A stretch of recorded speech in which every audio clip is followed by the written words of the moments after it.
After a couple hundred miles on both the Tahoe Rim Trail and the Zion Traverse Trail, I tested a lot of ultralight gear this summer. Some of it was fine and some of it didn't work at all. But a few pieces worked exceptionally well and have found a permanent spot in my backpack for 2026 and beyond. These are my trail tested winners of 2025, gear that worked when it mattered most on the trail.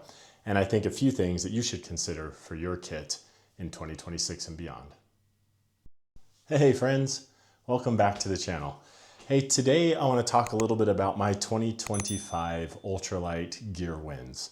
If you've been following the channel this year, you know that I did 175 miles around Lake Tahoe on the Tahoe Rim Trail, as well as about 40 miles or so on the Zion Traverse Trail, which kind of goes from the northwest corner of Zion down into Zion Valley and Angel's Landing area. So across those two trips this summer, I put a lot of ultralight gear to the test. And today I want to talk about some of those things that work significantly well and have found a permanent spot in my backpack. So the first category that I want to mention that it had a couple of big wins in is in sleep systems. And if you've been hiking, if you've been in the backcountry doing trips, you know good sleep is absolutely crucial to enjoying your trip and to being able to do longer miles and bigger thru hikes. So the first thing that I want to talk about is the Enlightened Equipment Enigma, and this is the 40-degree quilt. I have been using one of the 20-degree quilt for a long time, feeling like that is what I needed. I'm typically a pretty warm sleeper, and with some of the trails that I was on this year, I didn't know if I would need something that was going to be that cool. But I decided to lighten my pack a little bit, go with the 40-degree version of the quilt, and boy am I glad I did. I typically sleep pretty warm and can get really hot at night, even in a quilt.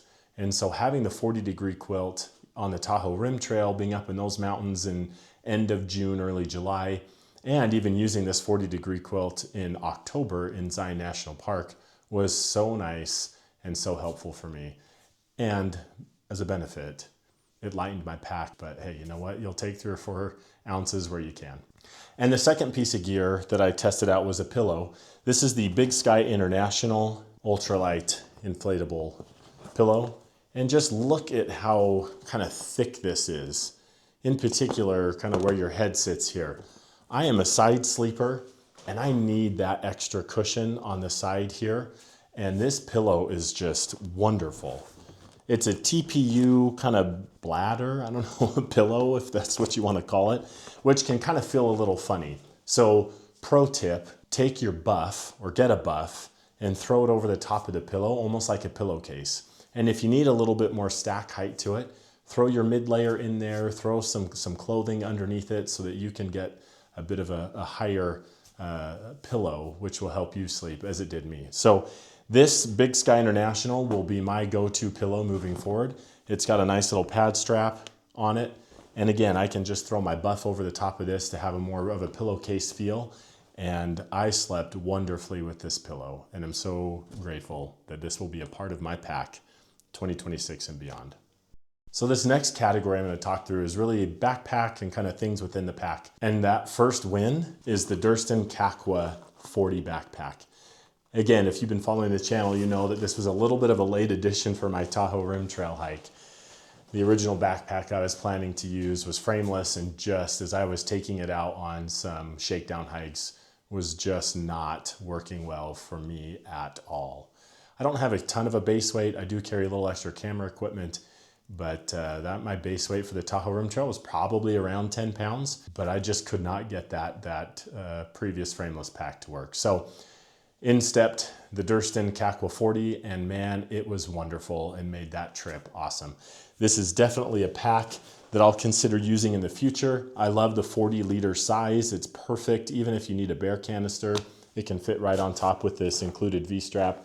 And I'll do probably a bit of a review of this backpack in and of itself. Maybe not my favorite backpack of all time, but I would have no problem using this again and continuing to use this again at this 40-liter capacity if that's all I needed. It's a great bag.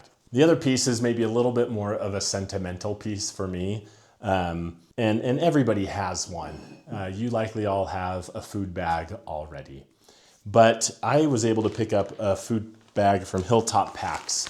And what was kind of fun for me is, you know, putting my family picture on here.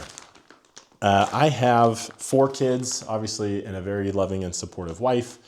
And when I'm gone for some of these longer trips, obviously that can be a little bit of a challenge. So it's always fun just to kind of have their picture there on this food bag from Hilltop Packs and see them and be reminded of them. It helps me. It's just kind of a fun thing.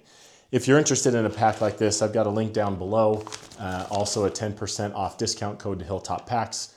They got a lot of other things there on their store, but this is really something that's been meaningful to me, maybe a little sentimental, but has been a big win that I used this summer, just being able to kind of reflect and see my family even when I wasn't with them. And the next category is really kind of clothing and footwear. And again, if you watched last week's video or have paid attention this year, you know I've had some foot gear fails, which I'm not happy about or excited about, but there are actually some wins in this area too. So the first thing I want to call out is really a camp shoe just in general. And I will continue to be using these Z-Packs Ultralight camp shoes. I took these down with me on the Zion Traverse Trail after having a pretty poor experience with footwear and not having these with me on the Tahoe Rim Trail. And it was awesome. Just a great way to let my feet relax, to air out, to breathe. These will be in my pack and with me moving forward because of how convenient they are, how lightweight they are, how easy they are to pack down. I mean, they're so small. So great option for camp shoes. The next one are these toe socks. I love toe socks, and I picked up these Exoskin socks this year and have really enjoyed them. If I have traditionally gotten blisters in the past from running or doing some of my army things, I would get them in between my toes. And so I bought a couple of pairs of these with the toe socks and didn't have any blisters in between my toes this year, although if you've watched, you know, I had a few other places. So the toe socks are great, pretty lightweight. You can find these Garage Grown Gear. I think Injinji makes some as well. So just toe socks in general. These did not wear out, which was really nice. And then finally is a bit of a craze is that Alpha Direct Fleece. I picked up a Senchi Designs. I think this is a 60 grams per square something meter maybe. I don't know, but it's the 60 size. I did not get the hood on this one just to keep it a little bit lighter weight. And I have never been cold wearing this. And it was a cold morning in Zion. I didn't need this at all on Tahoe. This ended up going in my pillowcase to give me a little bit more support. But it was never that cold that I needed to wear this there. But even if I didn't use it, I will always bring it. And the fact how small, how lightweight this is, my scale, I think this is around 4.5 ounces or so, 3.5 ounces. But I'll let you know here. This is the size extra large as well, which is what I need in this from Senchi. So a few clothing things have been awesome. The camp shoes, the Exoskin toe socks, and this Alpha Direct Fleece kind of mid-layer, awesome, will be in my pack and continue to be in my pack in 2026 and beyond.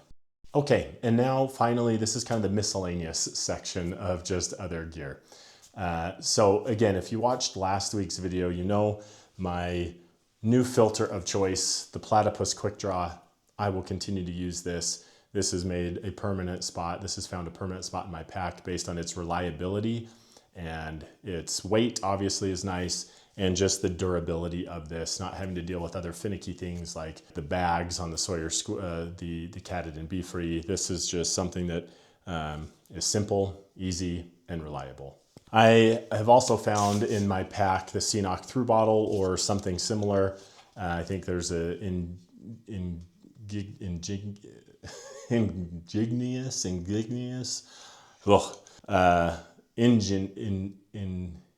2 hours later.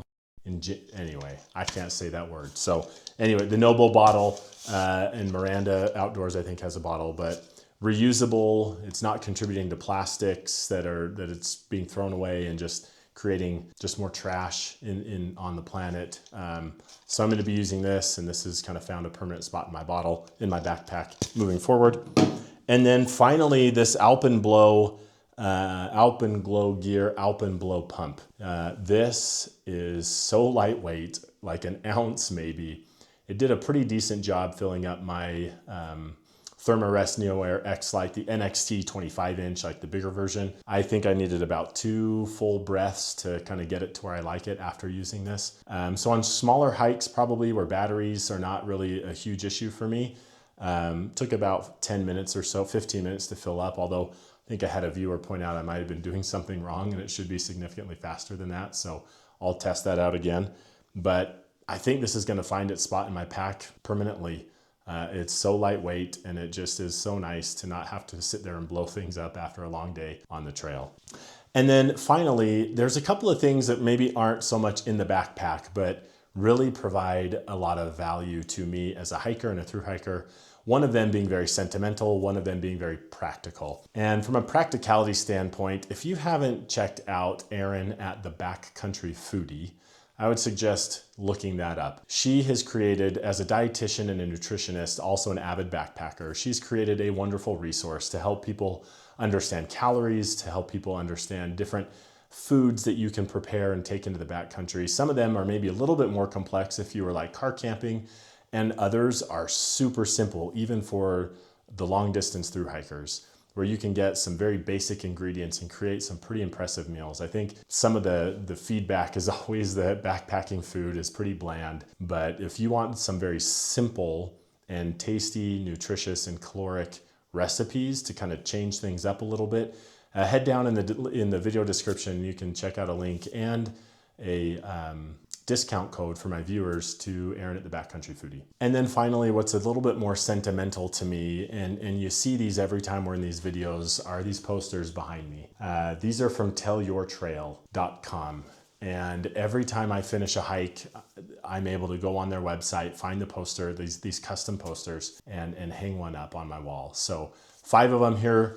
I've got my Tahoe Rim Trail, I've got my Zion Traverse Trail, and then a couple others that I have done over the last few years. Rim to Rim, John Muir Trail, and the Uinta Highline Trail. So pretty neat resources. I love that these are here. The memories, I can always look at them. If you're interested in any of these things that we've kind of talked about today, feel free to go down in the video description. Some of these things I've got discounts for. Tell Your Trail if you are interested, or if you've got family members. You know, Black Friday's coming up, the holiday season is coming up. If you've got hikers, or even just for yourself, I've got a 12% discount code in the video description below to Tell Your Trail. Awesome stuff. So anyway, that kind of goes through the miscellaneous gear that has found its way into my pack, or onto my wall, or into my heart, however you want to describe that. But that's the miscellaneous gear category. So look, friends, hey, most gear looks great online, on websites, and even when some popular and big influencers use the gear. This is some gear that I've actually tested and used on the trail this year that has found its way into my pack permanently, and big wins for me moving forward. As Black Friday is coming up, if you're looking at upgrading any of your gear, consider some of these. But again, do your own testing, because what might work for me may not work for you. But I want to share what does work for me in case it does work for you as well. So hope the video was good today, and I hope some of this gear may have been helpful for you. If it is, please consider liking and subscribing below. Any amount of views and likes and comments is really helpful. If there's a piece of gear that you think would be amazing for me to test out and try as I move into 2026, comment below. Let me know what that is. I'd love to test it out, or see things that you're testing out, or things that you think would be really good gear or have been wins for you this year. If you want to see what gear failed me in 2025, I made a video on gear failures, ultralight gear failures, and just what did not work. So maybe that can help as well as you think about upgrading some gear purchases this year. So if you want to see that, I will link that video right here. And with that, friends, I will see you all in the next one. Peace.